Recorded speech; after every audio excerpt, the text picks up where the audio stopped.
મોરબી જિલ્લા યુવા ભાજપ દ્વારા મહારક્તદાન કેમ્પ યોજાયો હતો, જેમાં એકત્ર થયેલ રક્તની બોટલોથી 2 મહાનુભાવોની રક્તતુલા કરાઈ હતી. આ પ્રસંગે મોરબીના કોંગી અગ્રણી નેતા 100 કાર્યકરો સાથે ભાજપમાં જોડાયા હતા. ડોક્ટર શ્યામાપ્રસાદ મુખર્જીના બલિદાન દિવસ નિમિત્તે તેમને શ્રદ્ધાંજલિ અર્પણ કરવા માટે મોરબી જિલ્લા યુવા ભાજપ દ્વારા મહારક્તદાન કેમ્પ યોજવામાં આવ્યો હતો, જેમાં 540 લોકોએ રક્તદાન કરીને કેમ્પને સફળ બનાવ્યો હતો.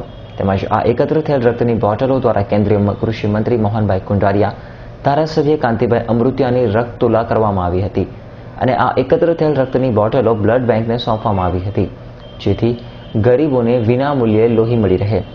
આ પ્રસંગે મોરબી શહેર કોંગ્રેસના પૂર્વ પ્રમુખ અને તાજેતરમાં પાલિકાના સદસ્ય એવા કોંગી અગ્રણી આપાભાઈ કુંભારવડિયા તેના 100 કાર્યકરો સાથે ભાજપમાં જોડાઈ ગયા હતા અને ભગવો ખેસ ધારણ કર્યો હતો અને પ્રજાના કામો કરવાની નેમ લીધી હતી.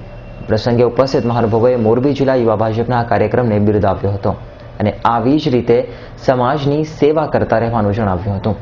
તેમજ પક્ષને વફાદાર રહીને કાર્યો કરતા રહેવાની સલાહ આપી હતી.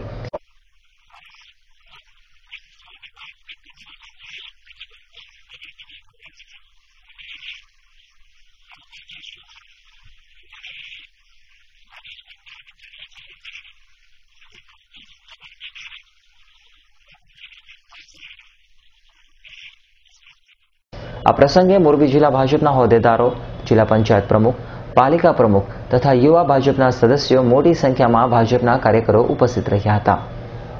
રવિ મોટવાણી, S9 ન્યૂઝ, મોરબી.